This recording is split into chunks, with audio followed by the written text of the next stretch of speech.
दर्शकहरू नमस्कार। समय चक्रमा हार्दिक स्वागत गर्छु म रोहन श्रेष्ठ। काठमाडौँ उपत्यकामा खाली जमिन भेट्नै मुस्किल पर्न थालिसकेको छ। एउटा उद्योग चलाउनु पर्यो भने काठमाडौँमा अरु सबै समस्या एकातिर र जग्गाको समस्या अर्कोतिर राखेर तौलियो भने लगभग बराबर हुन्छ। पुराना उद्योगहरू पनि नयाँ बनेका कङ्क्रिटका आवासीय घरहरूले हेरिसकेका छन्। नयाँ बनाउनेहरूको हालत त बेहालै छ। यस्तै भएको छ काठमाडौँको थलीमा निर्माण हुँदै गरेको प्लास्टिक जन्य वस्तुको रिसाइक्लिङ कारखानाको। पशुपति रिसाइकल इन्डस्ट्रिज प्रालीको नामबाट सुरु हुन लागेको उद्योग मानव बस्तीको बीचमा राखिएको भन्दै स्थानीयबाट तीव्र विरोध भइरहेको छ। यसबाट उत्पन्न हुने वायु प्रदूषणका कारण मानव स्वास्थ्यमा प्रत्यक्ष प्रतिकूल असर पार्ने भन्दै स्थानीयमा आक्रोश बढिरहेको छ भने उद्योग सञ्चालकहरू स्थानीयले कुरै नबुझी उद्योगको विरोध गरेको भन्दै अचम्मित बनेका छन्। सुरुमा स्थानीयको गुनासो र समस्या चाहिँ के रहेछ त त्यो हेरौं। काठमाडौँको कागेश्वरी मनोहराको थलीमा घना बस्तीमै जबरजस्ती प्लास्टिक उद्योग सञ्चालन गर्न खोजिएको छ। त्यहाँको बोलबालाहरूको जबरजस्तीका कारण प्लास्टिक उद्योग सञ्चालन गर्न लागेपछि स्थानीय बासिन्दा त्यसको विरोधमा उत्रिएका छन्। नउत्रिउन् पनि किन, घना बस्तीकै बीचमा मानव स्वास्थ्यलाई नै बर्बाद पार्ने गरी उद्योग चलाउन लागेपछि स्थानीय बासिन्दामा चिन्ता जाग्नु स्वाभाविक हो। बस्ती बीचमै मानव स्वास्थ्य प्रतिकूल हुने ग्यासको उत्सर्जन गरिनु विनाशक कार्य हो। व्यवसाय गर्नु, आय आर्जन गर्नु राम्रो हो, तर एउटा उद्योग सञ्चालन गर्दा त्यसले मानव स्वास्थ्यमा पार्ने असर कति विकराल हुन्छ भन्ने विवेक प्रयोग नगर्ने र आफ्नो तुजुक देखाउने घमण्डीपन थलीमा देखिएको आभास भएको छ। प्लास्टिक उद्योग सञ्चालनमा ल्याउन खोजिएको स्थान कागेश्वरी मनोहरा नगरपालिका 5 स्थित थलीमा पर्दछ। सन्ध्या चौधरी र कृष्णभक्त श्रेष्ठले यस्तो उद्योग सञ्चालन गर्न लागेका छन्। स्थानीयहरूको भनाइअनुसार सुरुमा प्लास्टिकको भण्डार मात्रै गर्न भनेर उनीहरूले स्थानीयलाई बताएका थिए, तर प्लास्टिक उत्पादन प्रयोजनार्थ कार्बन उत्सर्जन नै गर्ने मेसिन ल्याएर राखेपछि आफूहरूलाई गुमराहमा राखेर वातावरण ध्वस्त बनाउन खोजेको स्थानीयले भेउ पाएका छन्।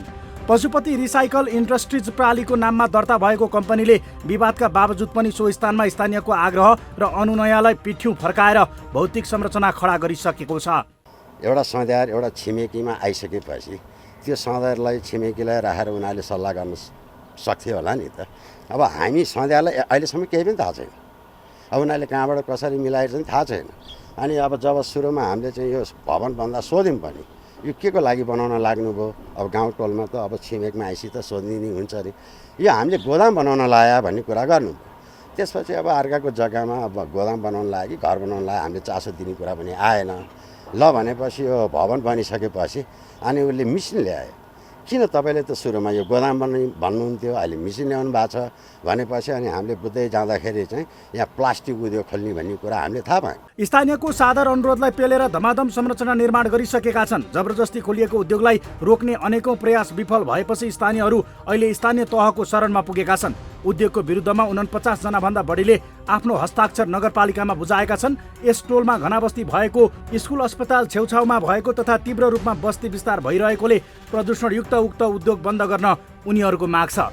यस उद्योगले विषाक्त धुवाँ उत्सर्जन गर्ने, सङ्कलन गरिएको प्लास्टिक जन्य फोहोरले छेउछाउमा बसोबास गर्नेहरूको स्वास्थ्यमा प्रतिकूल असर गर्ने भएकोले उद्योग सञ्चालनमा आउन नहुने स्थानीयको माग छ। हामी चाहिँ कुनै हालतमा पनि सहमति दिँदैनौँ सर। अरू होइन, अरू अन्य ल्याउँछ, हामी हानिकारक नहुने चिज गर्छ भने उनको जग्गामा उद्योगमा गरून्, हामीलाई त्योसँग विरोध छैन। तर यो मेनै प्लास्टिक भएको हुनाले यो प्लास्टिकलाई चाहिँ हाम्रो सहमति हुँदैन सर, कुनै हालतमा नि हुँदैन। यति मात्र नभई उद्योगले सन्धियारहरूसँग सामान्य छलफल समेत नगरी शक्तिका आडमा जबरजस्ती कामलाई अघि बढाएको स्थानीयको आरोप छ। टोलको माझमा बसेर यसरी दुर्गन्धी बताएपछि होला उहाँ माडेलाई त अब फाइदा होला, उहाँले चलाउनु होला, बस्नु होला, घाटा लाग्नु होला, छोडिदिनु होला। हामी त मरेदेखि हिजो 7 पुस्तादेखि यहीँ जन्मेर यहीँ बसेर आएका मान्छे, हाम्रो बसै सरेर अन्त गएर बस्ने ठाउँ पनि छैन। त्यो कारणले हामीलाई चाहिँ अब यो प्रस्तुति यो चाहिँ हानिकारकबाट बचाइदिनु पर्यो भन्ने हाम्रो अनुरोध छ। अब यो यही त हामी पनि ताजुक छ सर।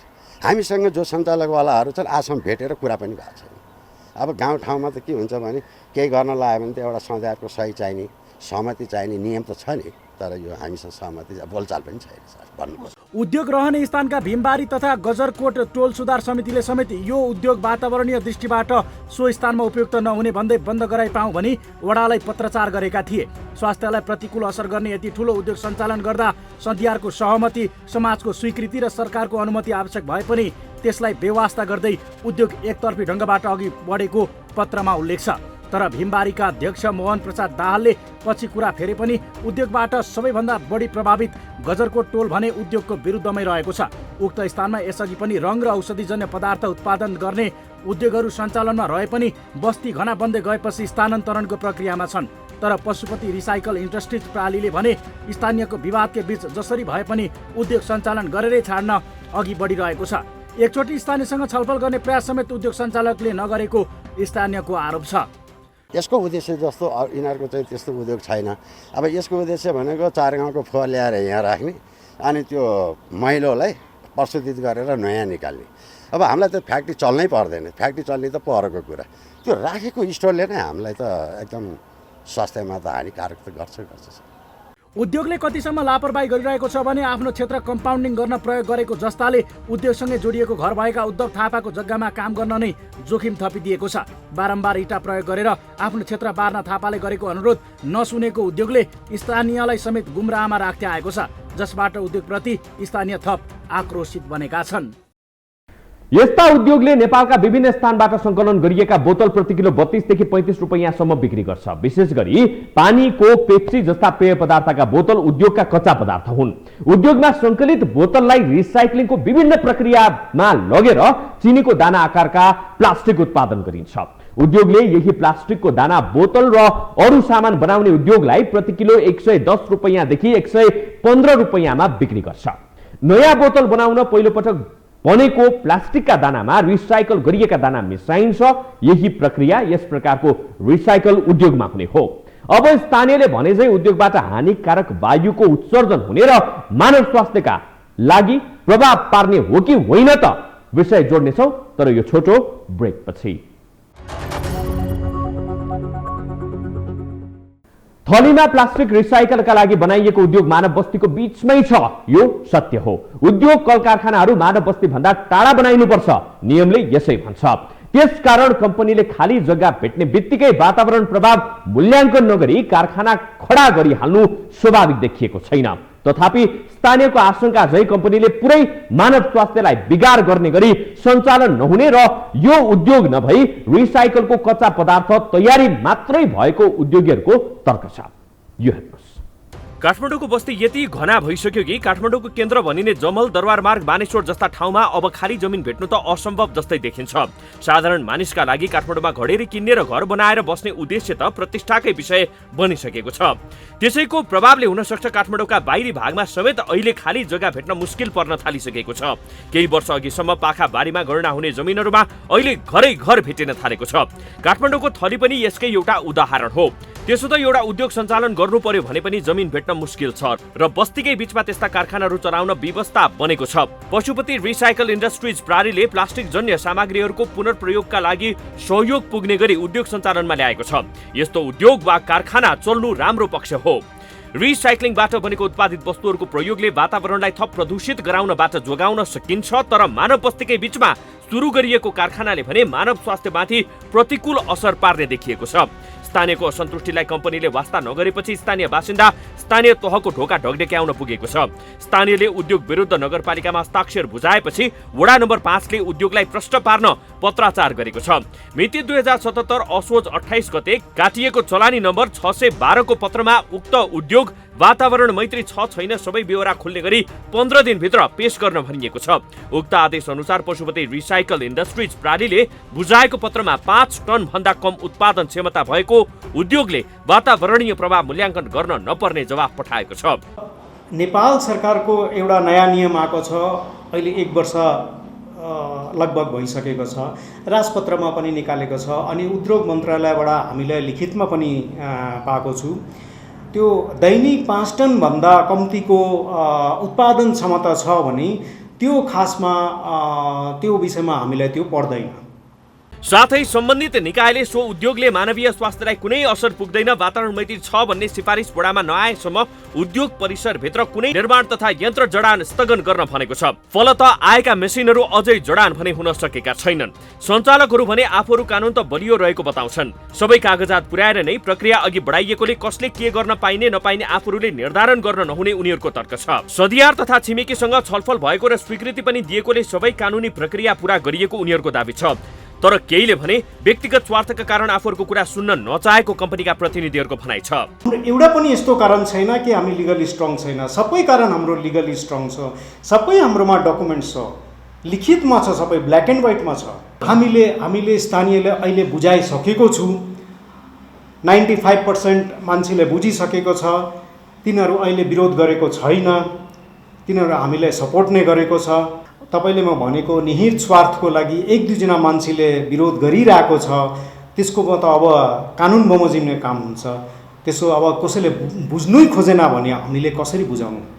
जग्गा धनी तथा उद्योगका लगानीकर्ता कृष्ण भक्त श्रेष्ठ भने त्यहाँ कुन उद्योग बन्न लागेको भन्ने बारे समेत आफूलाई पहिले थाहा नभएको बताउँछन्। आफूले जग्गा भाडामा दिएर 10% हिस्सेदारी लिएको उनको भनाइ छ। तर कानुन विपरीत गए वा प्रदूषण भए उद्योग 24 घण्टा भित्रमा आफ्नो जमिनबाट हटाउन लगाउने उनको भनाइ छ। तर सञ्चालनमै नआई अनावश्यक आशंका नगर्न उनको आग्रह छ। ग्यारेन्टी त तपाईँको सञ्चालन भएपछि देखिहालिन्छ नि। त्यो यदि प्रदूषण भनेर सञ्चालन गरेर पनि प्रदूषण हुन्छ भने चाहिँ 24 घण्टा पनि बदला हुन्छ नि। त्यसमा कुनै कमाइ नै भएन। फोहोरहरू यताउता केही पनि आउँदैन। आएको खण्डमा समस्या आएको गनाउने यताउता दूषित हुने भए त मै हटाइदिन्छु। उद्योगको प्रबन्ध पत्रमा भने प्लास्टिकका सामानहरू उत्पादन गर्नका लागि आवश्यक पर्ने प्रयोगमा आइसकेका प्लास्टिकका सामग्रीहरूबाट प्लास्टिकका दानाहरू उत्पादन गर्ने प्रश्नसँग उल्लेख गरिएको छ। प्रबन्ध पत्रमा लेखिएको आफूहरूको उद्देश्यभन्दा बाहिर गएर कुनै कार्य नगर्ने उनीहरू बताउँछन्। फलत कम्पनीको कार्यले प्लास्टिकका बोतल जन्य फोहोर व्यवस्थापनमा सघाउ पुर्याउनुको साथै रोजगारी समेत सृजना हुने उनीहरूको तर्क छ। फोहोरबाट टिपेर ल्याएर त्यो बोतल पदार्थहरूलाई हामीले टुक्रा पारेर अनि त्यहाँदेखि हामीले त्यसलाई दानामा परिवर्तन गरेर रियुजको लागि म्यानुफ्याक्चरिङ गर्छु। त्यो दाना चाहिँ खासमा रियुज हुन्छ अनि त्योले गर्दाखेरि हाम्रो देशको वैदेशिक मुद्रा बाहिर जानु रोकिन्छ। अनि ल्यान्डफिल साइट जत्र अहिले ल्यान्डफिल साइटको एउटा समस्या दुनियाँभरमा छ अनि त्यो पनि समस्या सिद्धिन्छ। लोकल मान्छेलाई रोजगार सृजन हुन्छ। यति मात्रै नभएर कम्पनीले कुनै प्रकारको रसायन समेत प्रयोग नहुने बताइएको छ। इन्धनको रूपमा दैनिक रूपमा प्रयोग हुने दाउराको मात्रा समेत एक परिवारले प्रयोग गर्ने भन्दा न्यून हुने उनीहरूको दाबी छ। त्यसले समेत वातावरणमा असर नपुगोस् भन्नका खातिर उच्च गुणस्तरको र अत्याधुनिक मेसिन खरिद गरिएको कम्पनीको प्रतिनिधिहरू बताउँछन्। जुन मेसिनहरू वातावरण मैत्री भएको मेसिन उत्पादक कम्पनीहरूले प्रमाणपत्र नै दिएका छन्। के बुझेको छ त्यो प्लास्टिक हामीले बालेर त्यहाँदेखि आगो लाएर त्यसलाई दाना बनाउँछु अनि धुवाँ हुन्छ गनाउँछ यस्तो मान्छेहरूलाई बुझाएर राखेको छ हैन। त्यो मान्छेहरू कतिजना त्यस्तो बुझेको छ।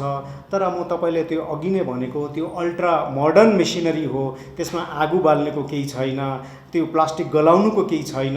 अनि कहाँबाट धुवाँ हुन्छ, कहाँबाट गनाउँछ, कहाँबाट पल्युसन हुन्छ, पल्युसनको केही कुरै आएन। यति मात्रै होइन, स्थानीयले चिन्ता गरेको फोहोर थुप्रिने प्रश्नमा समेत कुनै तर्क नरहेको सञ्चालकहरूको दाबी छ। जहाँ मेसिनका लागि टहरा बनाइएको छ त्यसभित्र पुरानो बोतलहरू भण्डारण हुने तथा दैनिक आवश्यक पर्ने परिमाणको बोतल मात्रै कम्पनीमा ल्याइने हुनाले त्यसको गन्ध र फोहोर हुने कुरा आशंका मात्रै भएको उनीहरू बताउँछन्। जम्मै त्यो हाम्रो त्यो कभर गरेको एरिया माथि मात्रै त्यो राख्छु अनि त्यो धेरै हामीले स्टक पनि गर्दैन। हाम्रो एक दिनको दुई दिनको जति हाम्रो रिक्वायरमेन्ट हुन्छ त्यही हामीले कबडीबाट ल्याउँछु। अनि तपाईँ हेर्नुहोस् कबडीहरू पनि त हाम्रो समाजभित्रै नै बसिरहेको छ। असर पर्यो भने त त्यहाँहरू पनि असर पर्छ। उद्योग चलेको छैन अनि प्रदूषण हुन्छ भनेर बसिरहेको छ, त्यो ग्यारेन्टी कसरी हुन्छ? उद्योग चलोस् तब हामी देखाइदिन्छु गरेर। स्थानीयले धारणा बनाए जस्तो विकराल स्थिति हुने होइन भने वास्तविकता स्थानीय माझ प्रश्न पार्नु कम्पनीका उद्योगीहरूको कर्तव्य हो। बाहिर मात्रै नीतिगत कुरा गरेर जनतालाई भ्रममा पार्ने कार्य नगरेकै राम्रो। जनतालाई त्रसित बनाएर उद्योगीहरूले पाउने भनेको दुःख मात्रै हो। यदि नीति प्रतिकूल स्थानीयको आशंकालाई बल पुग्ने गरी जबरजस्ती आफूतर्फ दुनो सोझ्याउन खोजिएको हो भने त्यो सञ्चालकहरू आफैलाई प्रतिउत्पादक हुने देखिन्छ। तर प्रश्न कुरा के हो भने प्लास्टिक जन्य वस्तुका कारण काठमाडौँको मात्रै होइन पुरै नेपालको शहरी क्षेत्रमा व्यापक प्रदूषण बढेको छ। यस्तो उद्योगहरूलाई बढावा दिने होइन निस्तेज पार्ने योजनामा सरकार गम्भीर बन्नुपर्ने हो। 10 वर्ष अघि नै प्लास्टिकका झोलादेखि प्लास्टिक जन्य वस्तुहरू उपयोगमा रोक लगाउने निर्देशिका जारी गरे पनि सरकारले त्यो निर्देशिका दराजबाट बाहिर ल्याउन सकेको छैन। के सरकारका अधिकारीहरू प्लास्टिकका उद्योगीहरूसँग लम्पसार परेकै हुन् त? विषय जोड्नेछौँ तर यो छोटो ब्रेकपछि। काठमाडौँ विश्वकै प्रदूषित शहरमा परेको खबर बेला बेलामा अनुसन्धानका रिपोर्टहरूबाट आउने गर्दछ। फोहोर, दुर्गन्ध र अव्यवस्थाको चपेटामा परेको काठमाडौँमा प्लास्टिक जन्य वस्तुको फोहोरले नराम्रोसँग गिजोलिएको छ। प्लास्टिकका झोलादेखि प्लास्टिक जन्य वस्तुहरू उपयोगमा रोक लगाउने निर्देशिका 2068 सरकारले जारी गरेको पनि 10 वर्ष बितिसक्यो। तर खै यो निर्देशिका सरकारले थन्क्याउनकै लागि बनायो कि के को लागि बनायो अहिलेसम्म अत्तो पत्तो छैन। होइन भने यस्ता उद्योगहरू बस्तीमा खडा भइसक्दा पनि किन रोक भने लगाउन सकेको छैन त? जवाब खोज्नेछौँ यो रिपोर्टमा। 30 माइक्रोन भन्दा कम बाक्ला प्लास्टिकका झोला र अन्य उत्पादनमा प्रतिबन्ध लगाउन वातावरण मन्त्रालयले निर्देशिका जारी गर्नेदेखि सरकारले राजपत्रमा सूचना प्रकाशित गर्नेसम्मको काम भइसकेका छन्। तर आफ्नै नियम लागू गर्न सरकार असफल भएको छ। अहिले बजारमा प्लास्टिक जन्य वस्तुको खपत प्रयोग यसरी बढेको छ कि मानिसहरू सम्पूर्ण रूपमा प्लास्टिक जन्य वस्तुमा निर्भर हुन थालेका छन्। नीति बनाउने तर नीतिलाई दराजमा थन्क्याउने निर्माताहरूको अघोषित नीतिका कारण समस्याहरू विकराल बन्दै गएको हो।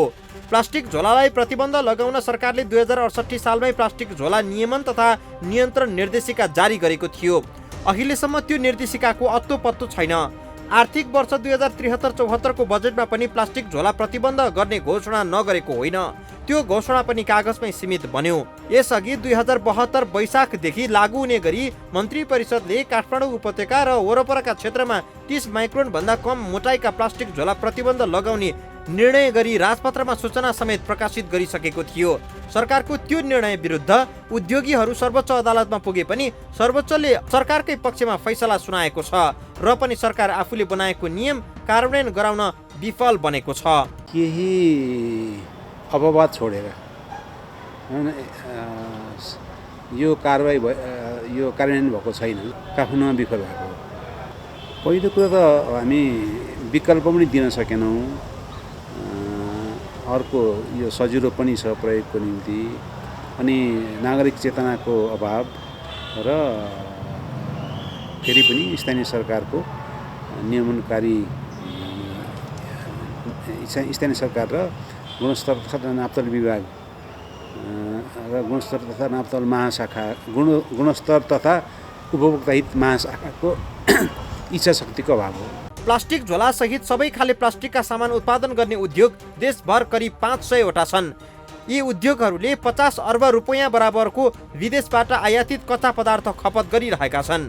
प्लास्टिकबाट बन्ने सामग्रीहरू उद्योगीहरूको यति ठुलो लगानी रहेकाले उनीहरूको दबावमा सरकारका अधिकारीहरू सधैँ रहिरहने हुँदा निर्देशिका कार्यान्वयनमा आउन नसकेको विज्ञहरूको टिप्पणी छ। एउटा नागरिक विषयगत जानकारी राख्ने हिसाबमा हेर्दा चाहिँ हामी कहाँ धेरै कुराहरू तलदेखि माथिसम्मका नीतिगत तहहरूमा पनि सरकार फेरिन्छ, अथवा हामी कहाँ बिग मिडिया हाउस र व्यापारीहरूले सरकार फेर्न पनि प्रभावकारी भूमिका राख्छन् भन्ने कुरा देखिआएको छ र यसमा पनि त्यो छैन भन्ने आधार छैन। नगल्ने र हावाले उडाएर जताततै पुर्याउने प्लास्टिक झोलाका कारण ढल बन्द हुने, प्रदूषण बढ्ने, प्लास्टिक बाल्दा निस्कने धुवाँका कारण मानव स्वास्थ्यमा प्रतिकूल असर पर्ने, प्लास्टिक खेतबारीमा पुगेर उत्पादनमा प्रभाव पर्ने लगायतका कारणले प्लास्टिक प्रतिबन्धको आवाज उठेको थियो र अभियान पनि सुरु गरिएको थियो। तर त्यो अभियान एका देशको कथा जस्तै बनेको छ। सम्भवतः नेपालमा जतिको कानुन र नीति नियमहरू अरू देशमा सायदै बनेका होलान्। यतिका धेरै ठेलीका ठेली कानुन बनाउने तर कार्यान्वयन नगर्ने अनि अझै कानुनको अभाव रहेको भन्दै महँगा सेमिनारहरू गरिबस्ने स्थिति नेपालमा कायमै छ। यस्तो पीडादायक अवस्थाकै कारण नेपालको हविगत दरिद्रताबाट माथि उठ्न नसकेको हो। यसै त काठमाडौँमा जनघनत्व बढेर कहाली लाग्दो अवस्थामा पुगेको छ भने त्यसमाथि बढेको वायु प्रदूषणले काठमाडौँलाई नराम्रोसँग पिरोल्दैछ। फोहोर मैलाबाट डम्पिङ गरेको प्लास्टिकका मेटेरियलहरू ल्याएर थुपारेर घर नजिक आवास एरियामा रेसिडेन्सी एरियामा बनाउन खोज्छ भने यसले कति प्रदूषित गर्छ भन्ने कुरो यहाँका नगरपालिकाले पनि बुझ्न सकेका छैन। खाली लेनदेनमा मात्र कारोबार गरेर गचगचाइरहेछन् हेर्नु यिनीहरूले। यस्तो अवस्थामा सरकारले प्लास्टिक जन्य वस्तुहरूको न्यूनीकरणका लागि पहिले यस्ता वस्तु उत्पादन हुने कारखाना र उद्योगहरूमा प्रतिबन्ध लगाउन जरुरी छ। त्यसका लागि प्लास्टिक झोला नियमन तथा नियन्त्रण निर्देशिका 2078 किन कार्यान्वयन नगर्ने? जति नै सरकार बदलिए पनि व्यवस्था फेरिए पनि सत्ताको चास्नीमा परेकाहरूको बानी नफेरिदा स्वार्थ नफेरिदा व्यथिति नसकिने रहेछ। अहिले मुलुकमा भइरहेको ठ्याक्कै त्यस्तै हो। उद्योगी व्यापारी र 2 नम्बरी धन्दा गर्नेहरूको परिधिमा बाँधिएकाहरूबाट नीति नियम र निर्देशिकाहरूको कार्यान्वयन हुन्छ भनेर आशा गर्नु नै बेकार जस्तो बनिसक्यो। यो भूगोल, यो वातावरण सिर्फ हाम्रो पुस्ताका लागि मात्रै होइन, पुस्तौं पुस्ताको सृष्टि जोगाउनका लागि हो, मानव सभ्यताको लागि हो। हुन त विश्वव्यापी रूपमा हेर्ने हो भने जलवायु प्रदूषणका कारण कार्बन उत्सर्जन गर्ने ठूला ठूला देशहरूको अघि हामीले गरेको प्रदूषण सामान्य होला, तर हाम्रो वातावरण हामीले नै रक्षा गर्ने हो। अवस्था आजलाई समय चक्र यति नै। समय चक्रका साथै यस टेलिभिजनका सम्पूर्ण समाचार बुलेटिन कार्यक्रम यो टेलिभिजन.com, यो खबर.com, युट्युब र फेसबुकमा पनि पढ्न र हेर्न सक्नुहुनेछ। मोबाइलमा यो टिभी एप डाउनलोड गरी हामीलाई प्रत्यक्ष हेर्न सक्नुहुनेछ। समय चक्रको आजको प्रस्तुति सकियो। अहिलेलाई बिदा दिनुहोस्। नमस्कार।